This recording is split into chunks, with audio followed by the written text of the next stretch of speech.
Good morning, everyone. My name is MightyStream. I'm going to do your October the 27th, just for today, in a meditation. Hope you're doing well this morning. Let's go ahead and get into that meditation. The title of that meditation is Living in the Present. We want to look our past in the face, see it for what it really was, and release it so we can live today. Now, that comes from the basic text, page 29. For many of us, the past is like a bad dream. Our lives aren't the same anymore, but we still have fleeting, highly charged emotional memories of a really uncomfortable past. The guilt, fear, and anger that once dominated us may spill into our new life, complicating our efforts to change and grow. The 12 steps are the formula that helps us learn to put the past in its place.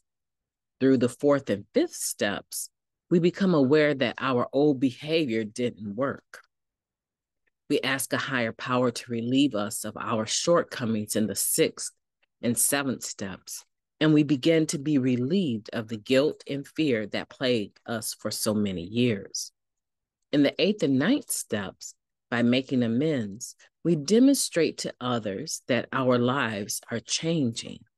We are no longer controlled by the past. Once the past loses its control over us, we are free to find new ways to live, ways that reflect who we truly are. Just for today, I don't have to be controlled by my past. I will live this new day as the new person I am becoming. Let's take a moment of silence, followed by the we version of the Serenity Prayer. Moment of silence now, please.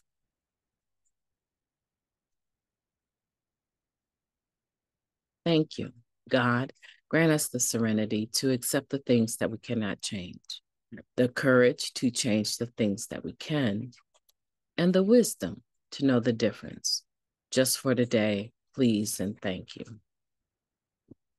You know, an interesting thought occurred to me as I was reading this. The other day, we were going over October 25th's meditation, and it talked about principles before personalities. And I indicated to you that I thought that's one that you should mark and save, is an explanation or a definition of principles before personalities, and have it in your index somewhere where you know to go to it when you want to have that discussion about principles before personalities. I think this meditation is one that I would recommend for people that want to have like a blueprint of what steps 4 through 12 are about.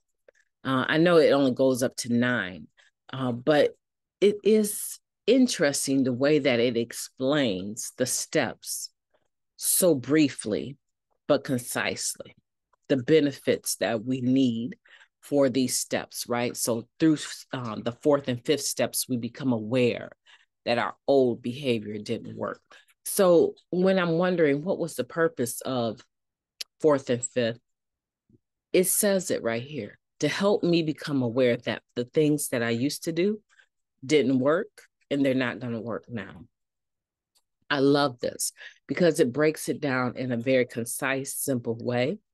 And I was thinking to myself, so when I am in the eighth and ninth step, making amends, it demonstrates to others that my life has changed, right? That I'm no longer controlled by the past. All right.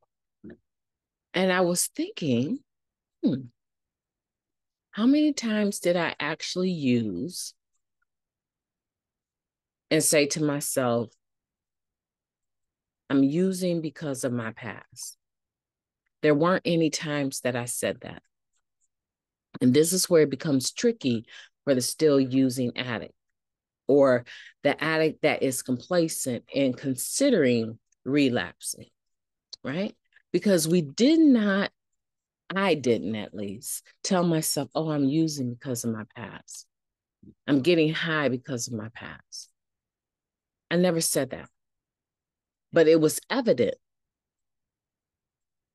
It was evident that I was trying to create a different reality than the actual reality that I had, because I was constantly using, and there was a feel-good feeling that came with the using that I didn't have when I wasn't using.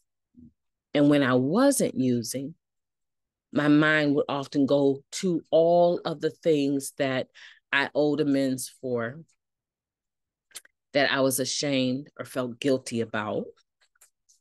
And I didn't like being in that space. And so I felt that using would help me function better in the world, because I would not have so many racing thoughts about the past. But here's the thing that happens, guys, right? Is that once our body begins to get used to that substance, it's hard as the dickens to let it go. That's where the addiction element comes in. Now I can't exist without my drug of choice, right? So yeah, I never picked up thinking, oh, I don't want to focus on my past. Let me just get high. No, I was focused on the fact that I didn't like the way that I was feeling. And oftentimes the way that I was feeling definitely was related to racing thoughts and me thinking about all of the things I needed to do, all of the things I needed to correct. Don't get caught in the trap of saying, that's not me.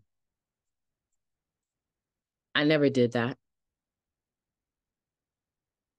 Maybe you didn't do it in those exact words here in this meditation, but the proof is in the pudding that you continue to use.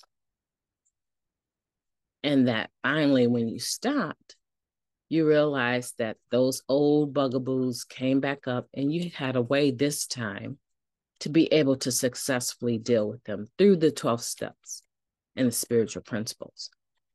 My name is MightyStream. I've enjoyed talking to you today. Have a beautiful day on purpose.